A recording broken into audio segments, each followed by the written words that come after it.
In a previous video linked here, we mentioned that during 70 holy days of the year, we become a camp of the divine presence. So how do we preserve the sanctity of these days? I promise an answer by the end of the video in 3 sparkling points: spiritual fitness, returning to the Bible, revealing the secret. Let's begin. Leviticus 19 says, "You shall be holy, for I, the Lord your God, am holy." Revere your mother, the Shekinah, and your father, the Holy One, and keep my Sabbaths. We must maintain holiness on all Sabbaths and festivals. Second point, how do we preserve holiness? We avoid impurity, which drives away holiness, as I explained in the first video. Let me explain. It is forbidden to have sexual relations on holy days, on Sabbaths, holidays, and new months. Why? Because on these holy days, the Shekinah and the exalted retinue of heavenly angels arrive, and we become a camp of the Shekinah, and the Torah requires a pure camp. Specifically, when we are not pure, we drive away the Shekinah and the angels. Sexual relations cause impurity on the same day that semen is emitted and impurity occurs. Negative energy drives away holiness.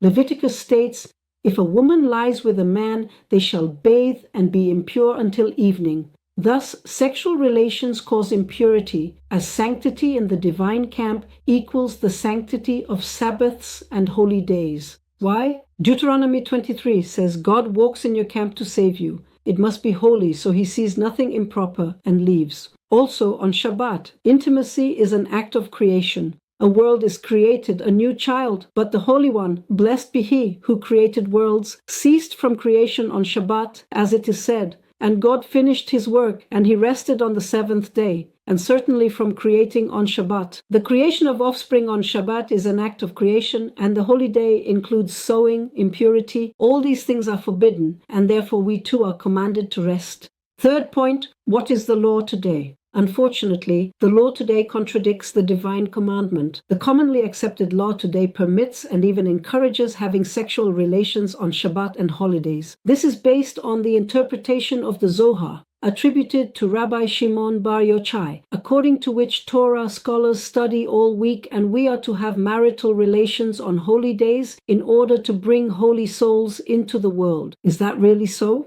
When there is a contradiction between what is written in the Tanakh and what is written in Halakha, we do not adhere to the words of human commentators, even if we regard them as holy, but rather we stick to the divine command. Wait, but doesn't that make us karetes? No, we are devoted to God and, with the help of Moses, the man of God. The word of the covenant which you made with God at Horeb, and you shall keep and do as the Lord your God commanded you, you shall not turn aside to the right or to the left. In Deuteronomy 5:28,